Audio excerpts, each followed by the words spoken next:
It is a common observation in our work with the human psyche that no true sanctuary is found in the avoidance of what is difficult or obscure. Indeed, when the conscious mind averts its gaze from the darkness it perceives, it does not thereby escape it. Rather, it often permits that which is unacknowledged to grow in stature and potency in the hidden recesses of the personality. We encounter then what is often termed the shadow.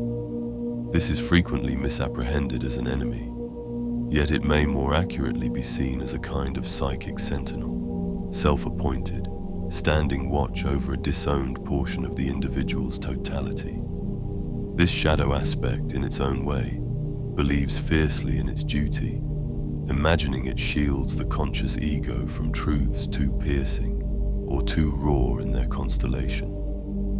Yet one must question whether this vigilance truly preserves the light of sanity, or in fact, obscures a fuller radiance to conscious experience. To understand this dynamic, we must inquire into the purpose of this darkness. What does it guard? What does it fear on behalf of the ego? And what psychic contents lie buried, even from the individual's immediate awareness? Fear, as we observe it, is rarely a solitary phenomenon. It often walks hand in hand with its counterpart, a psychic construction I might term the shield. This shield is not a deliberate creation of the conscious will, but is more akin to fear's offspring, born of her own instinct to endure. Every psychological wall raised, every defensive mechanism fashioned, is less an assertion of conscious choice and more a compelled reply to fear's imperative. The individual becomes, in a sense, a conduit to this process. And to build such a shield, to erect such inner fortifications, is simply the outer expression of an unspoken confession. I am afraid. Fear is as the moon, twofold in its nature, with one face seen and another hidden. There is the apprehension of the world beyond, the objective difficulties, the perceived storms that assail one. And then there is the fear related to the inner world, the shields erected. The compensatory rituals clung to, the self-deception sometimes cradled like a vulnerable child. These two are intimately bound. The stronger the psychological shield, the more pervasive the underlying fear often seems to be. And the greater the fear, the heavier and more elaborate the shield becomes. They tend to rise and fall together, locked in a dynamic interplay, echoing that ancient Hermetic dictum, as above, so below, as it is internally, so will it be perceived externally. Behind this fear of the uncontrollable, of the external world, often lies a deeper, more primary dread, a fundamental distrust in one's own capacity to meet life where it is.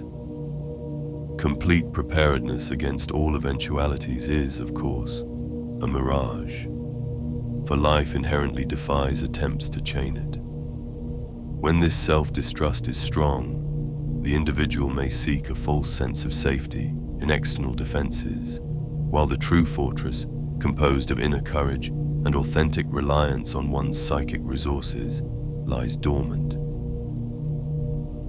In this compensation, one fashions a social mask, carefully constructed to hide the perceived vulnerabilities of the true personality. This too is a form of shield, a kind of social defense intended to protect the ego. But if one identifies too completely with this false face, it ceases to be a flexible interface with the world and becomes instead a constricting second skin. The authentic aspects of the personality are then buried, and access to a more integrated state of being can seem almost impossible. For how does one remove what has become, in effect, one's very hide? The way toward a more liberated psychic condition appears to lie in a form of surrender, not surrender to fear, but surrender to what lies true. This involves a will to encounter that which has been relegated to the shadow, to recognize it not as an alien enemy, but as a disowned fragment of one's own totality. This surrender is not defeat.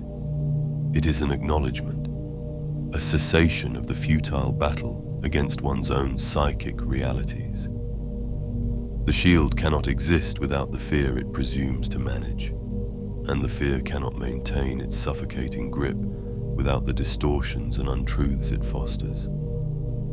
To see the truth of one's own psychological makeup is to begin to understand this cycle. To cease the struggle against what is to begin to honor one's actual, rather than imagined, psychic strength. Ultimately, the question arises for each developing consciousness. Will one be primarily a vehicle for unconscious fear and its defensive formations, or a disciple of one's own inner truth, grounded in a trust of the psyche's inherent capacity for adaptation and growth? For the truth of our psychic constitution is never entirely hidden. It is, as it were, merely waiting for us to stop running from ourselves.